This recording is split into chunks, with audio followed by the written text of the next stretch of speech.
नमस्कार दोस्तों, आज हम कुछ क्वेश्चन लेके आए हैं जो क्वेश्चन हम सिर्फ और सिर्फ ऑप्शन से ख़त्म कर सकते हैं। आप देखना, मैं यहाँ पे 10 सवाल लेके आया हूँ। इन 10 क्वेश्चनों को हम बिल्कुल भी टच नहीं करेंगे कि मैं यहाँ पे कैलकुलेशन करके मैं आपको दिखाऊँ। ओनली ऑप्शन से मैं ख़त्म करूँगा और सारे के सारे सवाल आए हुए हैं। जितने क्वेश्चन हम यहाँ पे डिस्कशन करेंगे ये सारे के सारे क्वेश्चन एग्जाम में आ चुके हैं, 2019 के हैं। कुछ सवाल MTS के होंगे, SSC MTS के, कुछ सवाल SSC CHSL की, कुछ CGL के। ठीक है, जो भी बच्चे SSC के एग्ज़ाम देते हैं आप देखना यहाँ पे उनके लिए बहुत इंपॉर्टेंट है। और उनके लिए नहीं, ये जितने भी एग्ज़ाम बनने वाले हैं उनके सबके लिए है कि ऑप्शन वो जानबूझ के ऐसे ही देते हैं, बट हम समझ नहीं पाते। देखते हैं, देखो सवाल कह रहा है कि ये दो संख्याओं 390 और 420 का लघुत्तम ये दे रखा है 5460। तो इन दोनों संख्याओं का महत्तम क्या होगा, ये तो पूछा है। मैंने कहा कुछ भी ना करो। पहली बात तो ये कि एक जीरो से एक जीरो कैंसिल हो जाएगा, अब लास्ट में एक जीरो बचेगा। तो आप ऑप्शन पे जाइए कि लास्ट में एक जीरो किसके बचा है, तो आप बोलेंगे 30 का बचा है। बस यही आपका राइट आंसर। आप पूरा कैलकुलेशन करके देखना, आप दो संख्याओं को लिखना 390 इंटू 420 बराबर ये और इंटू एक्स करना, फिर आप कैलकुलेशन करेंगे आपका आंसर 30 ही आएगा। हमने फिर कह दिया एक जीरो से एक जीरो कैंसिल हो जाएगा, लास्ट में एक जीरो बचेगा, यहाँ बचा है तो फिर यहाँ भी बचेगा, बस वही आपका आंसर। अब अगला क्वेश्चन देखते हैं। मैं फटाफट करके देखेंगे, हम टाइम नहीं देने वाले हैं क्योंकि सारे ऑप्शन से मैं ख़त्म करूंगा। दो संख्याओं का मासा और लासा दे रखा है 37 और 444। ये तो पहली संख्या 111 है, तो दूसरी संख्या कितनी होगी। अब आप क्या करेंगे, आप ऐसे लिखोगे 37 इंटू 444 बराबर 111 इंटू एक्स, फिर आप निकालें। मैं कहता बिल्कुल भी नहीं। आप ये देखो कि इसका इकाई अंक 7 और इसका इकाई अंक 4 है, तो 7 चौकू 28 आया, यानी कि यहाँ पे इकाई अंक 8 बन रहा है। तो हम यहाँ इकाई अंक कितना है, एक से 8 बनाना चाहेंगे। तो आप बताओ मैं एक से कितने का गुणा करूँ कि इकाई अंक 8 बन जाए, तो एक ही ऑप्शन है, वो हमारे पास 148 है। वही हमारा राइट आंसर है। ये हमारे ऑप्शन से करने का तरीका है। आप अगर ये सोचो ये सवाल मैं कहीं से लेके आया हूँ, भाई मेरे सवाल नहीं है, ये SSC MTS 2019 के सवाल हैं। आपको देख लो, सारा कुछ लिखा पड़ा है। मैंने क्या किया है कि जो क्वेश्चन आ चुके हैं किसी की PDF से हमने उठा लिए, बस सवाल उसके भी खुद के नहीं है, ये सवाल SSC में पूछे जा चुके हैं। अब देखते हैं अगला क्वेश्चन। ये दो संख्याओं का लघुत्तम 231 है और दोनों संख्याओं का महत्तम 11 है, तो पहली संख्या 77 तो दूसरी बताओ। मैं ये कहता हूँ, आप खुद देखो, दोनों का LCM दे रखा है 231 और ये दे रखा है LCM। तो आप जब एक और एक का गुणा करेंगे तो इकाई अंक कितना आएगा, 1 आएगा। तो आप यहाँ देखो ये 77 है, तो हमारा जो अगली संख्या का गुणा होगा उसका इकाई अंक 1 बनेगा। तो आप 7 में कितने का गुणा करेंगे जो कि आपका इकाई अंक 1 बन जाए, तो 7 3 21, क्योंकि 7 दूनी 14 बन जाएगा, इकाई अंक 4 आ जाएगा। 3 का जैसे ही आप गुणा करेंगे तो 21 आ जाएगा।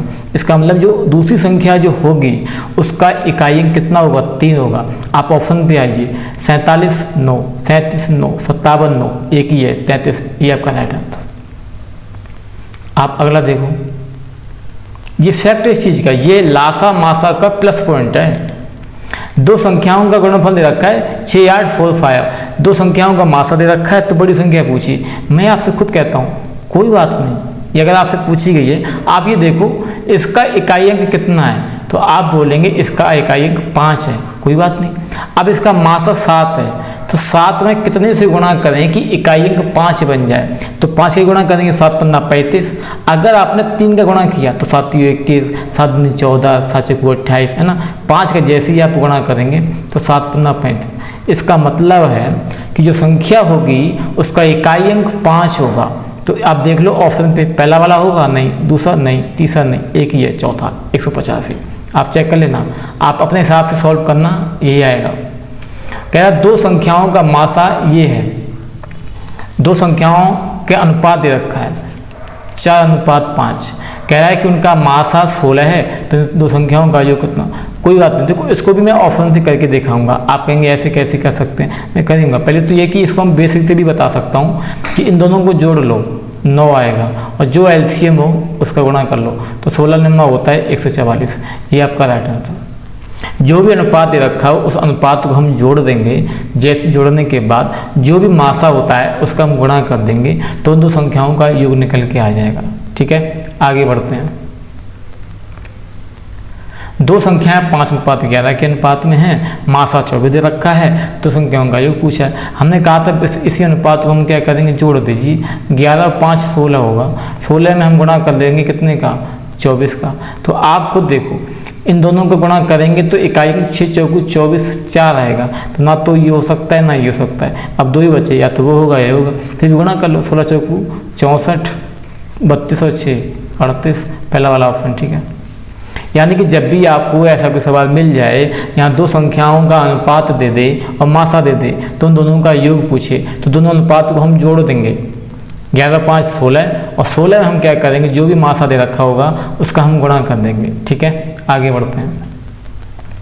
आप देखेंगे अगला सवाल, 4 अंकों की सबसे बड़ी संख्या जो 24, 36 और 54 से पूर्णतः विभाजित हो जाए।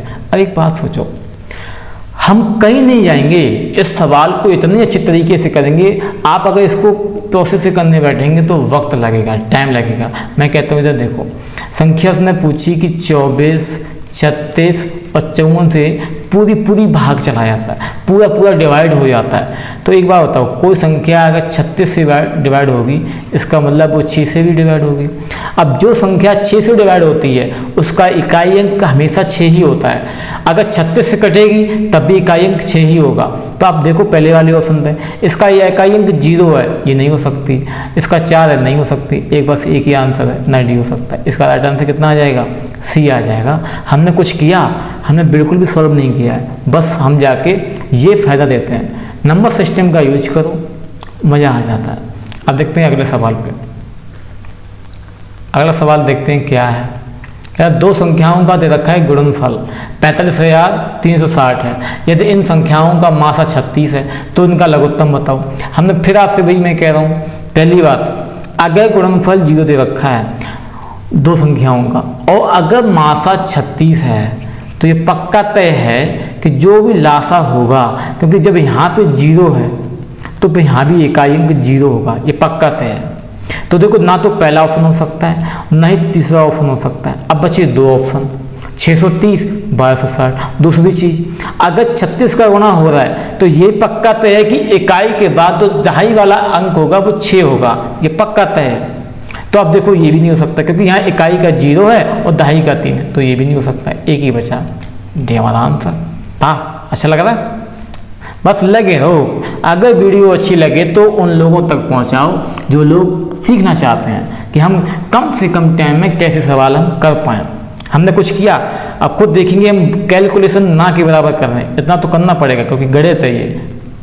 अब दो संख्याएं 4 और 7 के अनुपात में हैं, यदि उनका मासा 26 है तो उन संख्याओं का योग क्या होगा, ये तो पूछा है।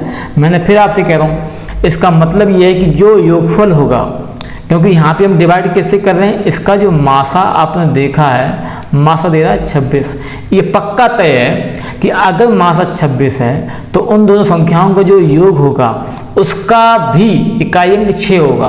क्यों? वो पूरी डिवाइड होती है, क्योंकि जो संख्या है, जो मासा होती है, उस संख्या को, उसकी संख्या के योग को काट देती है। और अगर 26 से डिवाइड होगी तो अगर इसका इकाई अंक 6 है तो उस संख्याओं का योग का भी 6 होगा। तो आप खुद देखेंगे कि क्या पहले वाले में इकाई अंक 6 है, 9, दूसरे वाले में 9, तीसरे 9, ये चौथा ही है। तो ये आपका राइट आंसर। आप चेक करके देखना, या मैंने जो तरीका बताया था आप अभी जाके देख लेना कि 4 और 7 को जोड़ेंगे, 4 और 7 11 इंटू 26 करेंगे तो 11 6 66, और फिर आप 6 करेंगे 22 और 6 28, 286, यही आएगा। तो हम जब भी आपको 6 16 26 36 37 दिख जाए, समझ लो इकाई अंक 6 होगा, गोली मार दो फटाक से उसमें। अब देखो अगला सवाल, यह दो संख्याओं के एचसीएफ और एलसीएम का गुणनफल दे रखा है 33 21, यानी कि इसका इकाई अंक 1 है यहाँ पे। अब कह रहा है इनमें से एक संख्या 369 है, एक संख्या 369 है। ऐसे सही से लिख जा, 369। तो ऐसे ये पूछा। अब आपको होता है ये दो संख्याओं की ऐसे नहीं, दो संख्या पूछी, जो भी पूछ ले हमें कोई दिक्कत नहीं है। देखा जाए तो ये पूछा है कि प्रोडक्ट दे रखा है दो संख्याओं के एचसीएफ और एलसीएम का गुणनफल, दो संख्या गुणनफल दे रखा है, इनमें एक संख्या 9। अब देखो मैं आपसे ये कहता हूँ, अगर इसका इकाई अंक 1 है तो ये पक्का तय है कि सामने वाले का भी इकाई अंक 1 ही होगा। अब यहाँ पे 9 है तो 9 में हम कितनी संख्या का गुणा करते हैं, उसके इकाई अंक से, इसका इकाई अंक और उसका इकाई अंक, ताकि 1 बना दे। तो हम जानते हैं कि 9 से अगर 9 में गुणा करेंगे तभी 1 बनेगा, अदरवाइज बनेगा नहीं। तो आप देखो, क्योंकि जब आप 9 का गुणा 1 हम करेंगे तो 9 आएगा, पहला वाला हो नहीं सकता है, बस अकेला एक ही ऑप्शन है 9। तो भाई हमारा राइट आंसर, क्योंकि जब हम 9 से 9 में गुणा करेंगे तभी 9 में 81 बनता है, और जब 81 बनेगा तभी तो इकाई अंक 1 आता है, और ये हमारा राइट आंसर है, और कोई आंसर नहीं हो सकता है। ये फंडा आपको समझने पड़ेंगे, ये फंडे आपको समझने ही पड़ेंगे। जो सवाल हो गए, ये 10 सवाल थे, आपको अंदाज लगाओ कितना वक्त लगा करने में। अब फिर मैं बता देता हूँ कि हम जब भी अगर ऐसे सवाल मिल जाएं तो करेंगे कैसे। हमेशा ध्यान रखना कि जब भी आपको कोई ऐसा मिल जाए कि a इंटू बी दो संख्याएं हैं, उनका मासा इंटू लासा, तो इनका जो इकाई अंक होगा भाई इन दोनों का इकाई अंक होगा, इन दोनों का गुणनफल का, ये पक्का बराबर है, ये होना ही होना है। मिलते हैं अगली क्लास में कुछ नया कॉन्सेप्ट लेके। अभी 10 सवाल लेके आए हैं, सिर्फ 5 मिनट के अंदर ख़त्म कर दिए हैं। ये तरीका अगर अच्छा लगा हो तो आप लोगों के पास पहुंचाओ, ताकि उन्हें भी सीखने को मिले। मिलते हैं अगली क्लास में।